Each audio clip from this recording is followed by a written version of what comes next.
तो सभी दोस्तों को मेरा प्यार भरा नमस्कार। जय उत्तराखंड, जय देव में एक बार फिर से स्वागत आपका हमारे यूट्यूब चैनल पे। हम बात करने वाले हैं इस वीडियो में उत्तराखंड स्वास्थ्य विभाग भर्ती, जिसमें कि हम स्वास्थ्य कार्यकर्ता, जिसको कि एएनएम भी आप बोलते हैं, ऑक्सिलरी नर्सिंग मिडवाइफ, स्वास्थ्य कार्यकर्ता जो भर्ती है उसके बारे में हम यहाँ पे एक बार फिर से जो है चर्चा करने वाले हैं। कुछ चीज़ें जो इम्पोर्टेंट जो इसमें देखेंगे, जो इम्पोर्टेंट जो इंस्ट्रक्शंस है, बात जो इसमें जो है इंपॉर्टेंट पॉइंट है वो हम यहाँ पे डिस्कस करेंगे, क्योंकि अभी इसके फॉर्म भरने में देरी है। 13 फरवरी से आप अपना फॉर्म भर सकते हैं, 4 मार्च तक आप अपना फॉर्म यहाँ पे सबमिट कर सकते हैं। ठीक है, 13 फरवरी से तो अभी इसमें टाइम है। अब इसमें देखिए क्या कुछ और चीज़ें भी हम देखेंगे। सबसे पहले तो क्या अदर स्टेट वाले इस फॉर्म को भर सकते हैं। तो देखिए ये उत्तराखंड जो है ये जो भर्ती निकली है चिकित्सा स्वास्थ्य एवं परिवार कल्याण विभाग उत्तराखंड के अंतर्गत निकली है। तो क्योंकि ये भर्ती जो निकली है चिकित्सा स्वास्थ्य एवं परिवार कल्याण विभाग उत्तराखंड के अंतर्गत निकली हुई है, तो सबसे पहले तो यहाँ पे जो एजुकेशन क्वालिफिकेशंस है कि देखिए आपका एएनएम यहाँ पे होना चाहिए। कई कैंडिडेटों का जो है कमेंट आया था कि क्या जीएनएम वाले या बीएससी वाले जो है इसमें अप्लाई कर सकते हैं। तो देखिए आपको जो इसमें इसेंशियल एजुकेशन क्वालिफिकेशंस है, जो कि आपके पास में ज़रूरी जो शैक्षिक अर्हता होनी चाहिए वो आपका होना चाहिए। एएनएम का कोर्स आपको किया हुआ होना चाहिए, जिसमें कि 6 मंथ का जो है प्रसव जो ट्रेनिंग होती है, प्रेगनेंसी जो ट्रेनिंग होती है, ये आपके पास में होना ज़रूरी है। तो ये आपके पास में होना चाहिए। ठीक है, बेसिक स्वास्थ्य कार्यकर्ता महिला प्रशिक्षण कोर्स एएनएम का कोर्स आपने किया होना चाहिए। तो बीएससी वाले इसमें अप्लाई नहीं कर सकते हैं। दूसरा कि देखिए यहाँ पे उत्तराखंड नर्सिंग मिडवाइफ काउंसलिंग में रजिस्ट्रेशन होना ज़रूरी है। तो यहाँ पे साफ साफ क्लियर हो गया कि जो अदर स्टेट है जिनका कि दूसरे स्टेट में रजिस्ट्रेशन है लेकिन वे उत्तराखंड के स्थायी निवासी है, वे भी इसमें एलिजिबल नहीं है। क्यों नहीं एलिजिबल नहीं है? क्योंकि उनको यहाँ पे उनको अपना उत्तराखंड नर्सिंग काउंसलिंग में उनका रजिस्ट्रेशन नहीं है। एलिजिबल होने के लिए क्या होगा कि उनको अगर वे 13 फरवरी जो 4 मार्च इसकी लास्ट डेट है, 4 मार्च जो लास्ट डेट है, अगर इससे पहले अगर वो उत्तराखंड में अपना नर्सिंग में काउंसलिंग में रजिस्ट्रेशन कर देते हैं तो तब वो एलिजिबल हो जाएंगे।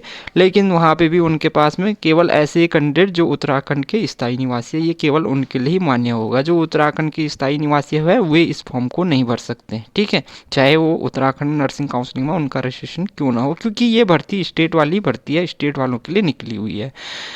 दूसरा यहाँ पे कि देखिए जैसा कि मैंने आपको बताया कि जो ऑनलाइन आवेदन करने की जो तिथि है उस तिथि तक आपके पास में जो है परमानेंट रजिस्ट्रेशन होना चाहिए, या जो भी आपका रिन्यू होना है तो उसको आप टाइम से रिन्यू, क्योंकि उसमें भी 2 महीने लग जाते हैं रिन्यू होने में, तो आपको टाइम से ये रिन्यू भी करना चाहिए। ठीक है, अगर जिन्होंने अभी तक नहीं किया है तो वे कर लेंगे, ताकि आपका जो लास्ट डेट है इसमें मार्च है 4 मार्च, तो वहाँ तक आप 4 मार्च तक आपका रिन्यू हो जाएगा या रजिस्ट्रेशन जो भी है आपका वैलिड हो जाएगा। ठीक है, उसके पश्चात आप करेंगे तो वो सीधे वो एक ऐसे कैंडिडेट जिनका कि इस जो लास्ट डेट है फॉर्म भरने की, उसके बाद अगर इनका रजिस्ट्रेशन रहेगा तो वे डिस्क्वालीफाई वहाँ पे सीधे हो जाएगा, उनका फॉर्म रिजेक्ट कर दिया जाएगा। ठीक है,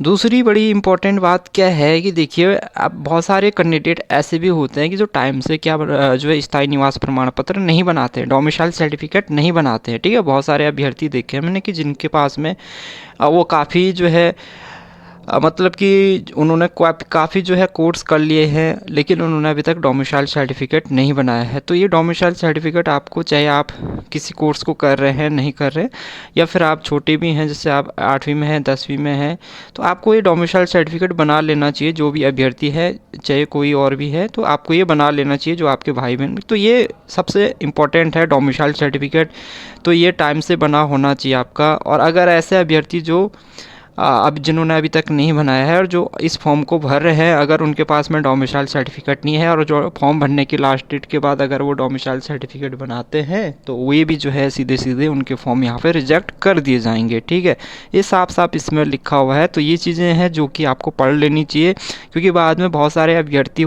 ये बोलते हैं कि भाई हमारा जो है फॉर्म रिजेक्ट हो गया, हमारे पास तो सब कुछ है, सारे डॉक्यूमेंट्स हैं, लेकिन हमारा फॉर्म फिर भी रिजेक्ट हो गया। लेकिन देखिए इसमें तभी यहाँ पे जो है जो विज्ञापन होता है उसमें साफ साफ मेंशन किया होता है। हमने पहले भी देखा है, चाहे वो नर्सिंग की भर्ती हो, एएनएम की भर्ती पहले भी जो आई है उसमें भी बहुत सारे कैंडिडेटों के जो है रिजेक्ट हुए थे फॉर्म।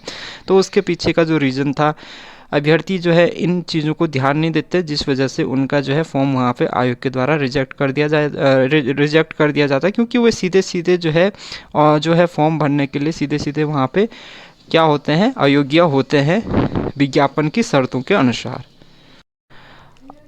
अब इसमें देखिए एक और इन्होंने जो है जोड़ा हुआ है कि जो शासन की अधिसूचना संख्या इतना इतना दिनांक 28 जून 2019 द्वारा उत्तराखंड लोक सेवा आयोग की परिधि के अंतर्गत तथा लोक सेवा आयोग की परिधि के बाहर समूह गौ के सीधी भर्ती के पदों पर भर्ती हेतु आवेदन करने के लिए वही अभ्यर्थी पात्र होगा जिसने कि अपनी हाई स्कूल एवं इंटरमीडिएट अथवा इसके समकक्ष स्तर की शिक्षा उत्तराखंड राज्य में स्थित मान्यता प्राप्त संस्थान से उत्तीर्ण की हो।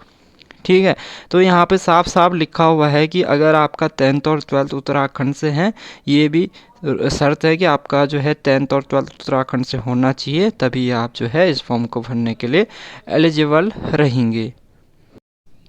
बाकी जो है ये वाली शर्त उनके लिए जो है उन अभ्यर्थियों के लिए छूट दे देती है, जैसे कि जो सैनिक बलों में जो कार्यरत कर्मचारी हैं स्टेट गवर्नमेंट्स के, या फिर जो यहाँ पे जैसे इसमें लिखा हुआ कि जो गवर्नमेंट या जो स्वायत्त शासित संस्था है उनमें वो नियमित पदों में जो है सेंट्रल गवर्नमेंट्स अथवा उसके जो उपक्रम है उसमें नियमित पदों पर भी उत्तराखंड में कार्यरत जो है ऐसे कर्मचारी जिनकी सेवाएं उत्तराखंड से बाहर ट्रांसफ़र नहीं हो सकती है, लेकिन और स्वयं अथवा उनके पति पत्नी जैसी भी स्थिति हो, उनके पुत्र पुत्री जो है राज्याधीन जो सेवाएँ हैं उसमें समूह गौ की सीधी भर्ती पर चयन हेतु आवेदन के पात्र होंगे।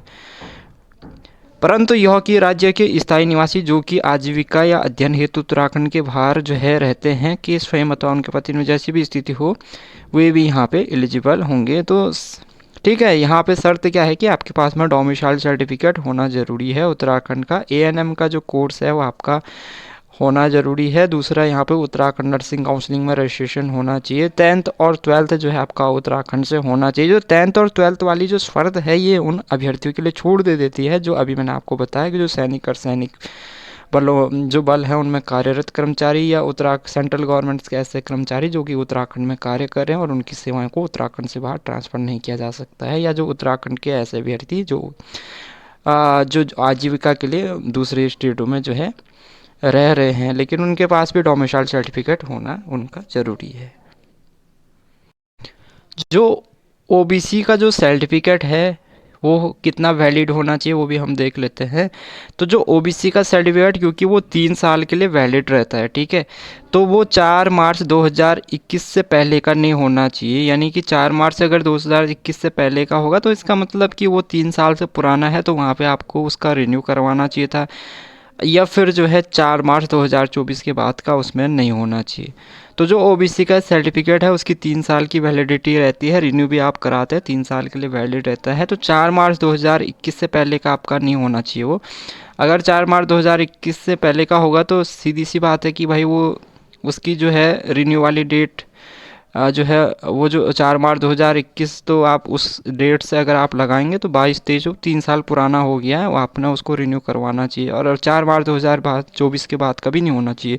4 मार्च 2024 के बाद अगर आप उसको रिन्यू करा रहे हैं तो वो फिर आपका वैलिड नहीं रहेगा, ठीक है। तो ये भी है कि ओबीसी का सर्टिफिकेट आपका वैलिड होना चाहिए।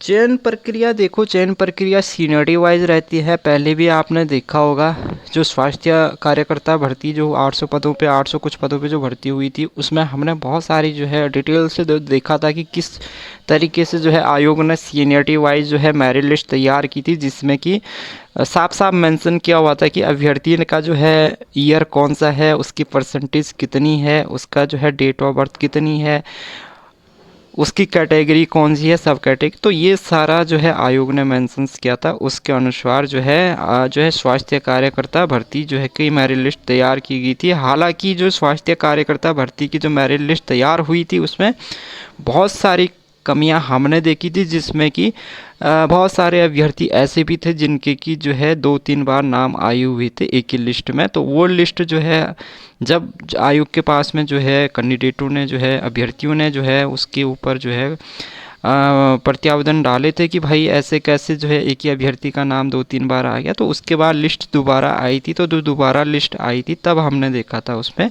जो तो वो भी मैं आपको बताऊंगा कि उस जो पिछले जो भर्ती हुई थी उत्तराखंड में स्वास्थ्य कार्यकर्ता की जो पिछली भर्ती हुई थी उसमें जो कट ऑफ गई थी ईयर वाइज वो कितनी गई थी वुमेंस की, और कैटेगरी सब कैटेगरी वाइज सारा हम वहाँ पे देखेंगे, ठीक है। तो उसके ऊपर तो सेपरेट वीडियो मैं अलग से बनाऊंगा, लेकिन ये जो फॉर्म भरने से पहले ये चीज़ें आपको कर लेनी चाहिए जो कि इसमें इम्पोर्टेंट है। और जो आपको फॉर्म भरने के लिए अगर आप इस फॉर्म को भर रहे हैं तो ये इसमें कुछ महत्वपूर्ण बातें हैं। अगर आपके पास में ANM का डिप्लोमा है तब भी ठीक है, ANM का डिप्लोमा होने के बाद भी आप इस फॉर्म को नहीं भर सकते हैं। क्यों नहीं भर सकते? क्योंकि उसमें जो शर्तें, अगर आप उन शर्तें को पूरी नहीं करते तो आप इस फॉर्म को नहीं भर पाओगे, ठीक है। तो सबसे पहले तो मैंने आपको बता दिया है कि आपका जो डोमिसाइल सर्टिफिकेट होना चाहिए, ANM का जो सर्टिफिकेट है वो आपका होना चाहिए। दूसरा, उत्तराखंड नर्सिंग काउंसिलिंग में रजिस्ट्रेशन वैलिड होना चाहिए। वैलिड का मतलब क्या है कि आपका जो उत्तराखंड नर्सिंग काउंसिलिंग में जो रजिस्ट्रेशन जो इसके फॉर्म भरने की जो लास्ट डेट है 4 मार्च है, उससे पहले आपका रिन्यू होना चाहिए। तीसरा यहाँ पे क्या है कि आपके पास में 10th और 12th उत्तराखंड से होना चाहिए। चौथा क्या है कि आपके पास में देखिए चौथा क्या है यहाँ पे, चौथा ये है कि जो जो सैनिक अर्धसैनिक वाले हैं उनके लिए यहाँ पे जो 10th और 12th वाली शर्त है उसमें छूट इनके लिए रहेगी कि वे जो है जो है इस फॉर्म को भर सकते हैं। पांचवा यहाँ पे जो OBC का सर्टिफिकेट बना के आ रहे हैं तो उनका जो OBC का सर्टिफिकेट है वो 3 साल का वो वैलिड उसकी वैलिडेशन रहती है, 3 साल के लिए वो मान्य रहता है। तो वो आपका 2000 उसमें डेट दे रखी है भाई, 4 मार्च 2021 से पहले का नहीं होना चाहिए, 4 मार्च 2024 के बाद का नहीं होना चाहिए। तो ये तभी OBC का सर्टिफिकेट उसका रिजर्वेशन आप, अन्यथा जो OBC वाले हैं ना, अगर उनका देखिए OBC सर्टिफिकेट उनका गलत है तो वो सीधे सीधे जनरल में काउंट हो जाएंगे, ठीक है। उनको आरक्षण का लाभ नहीं मिलेगा। उनको क्या होगा कि यहाँ पे उनका फॉर्म तो रिजेक्ट नहीं होगा OBC वालों का। तो देखिए बहुत सारे अभ्यर्थी होंगे चाहे किसी भी कैटेगरी, अगर उनका जो है सर्टिफिकेट वैलिड नहीं है तो उनको जो उनकी आरक्षण वाली कैटेगरी है जो भी है, तो अगर उनके आरक्षण वाली कैटेगरी का जो सर्टिफिकेट मान्य नहीं तो उनको सीधे सीधे जनरल में उनको काउंट कर दिया जाता है कि ठीक है, उनका फॉर्म रिजेक्ट नहीं किया जाएगा, यहाँ पे उनको जनरल में ऐड कर दिया जाएगा। उनकी जो मेरिट लिस्ट होगी जनरल की मेरिट लिस्ट में तैयार होगी। तो अगर आपको आरक्षण का लाभ लेना है तो उसके लिए आपकी जो आरक्षण के जो सर्टिफिकेट है वो वैलिड होने ज़रूरी है। तो बाकी मैं आपसे जल्द मिलूंगा जब इसके 13 फरवरी से फॉर्म भरने शुरू हो जाएंगे, तो उस पर भी हम कंप्लीट वीडियो बनाएंगे किस तरीके से आप अपना फॉर्म भरेंगे। और दूसरा यहाँ पे जो पूर्व में जो मेरिट लिस्ट आई हैं सीनियरिटी वाइज कितनी कट ऑफ जाएगी, कहाँ से जा सकती है और लास्ट टाइम कितनी कट ऑफ गई थी, उसके ऊपर भी हम वीडियोज़ यहाँ पर रेगुलर देखते रहेंगे।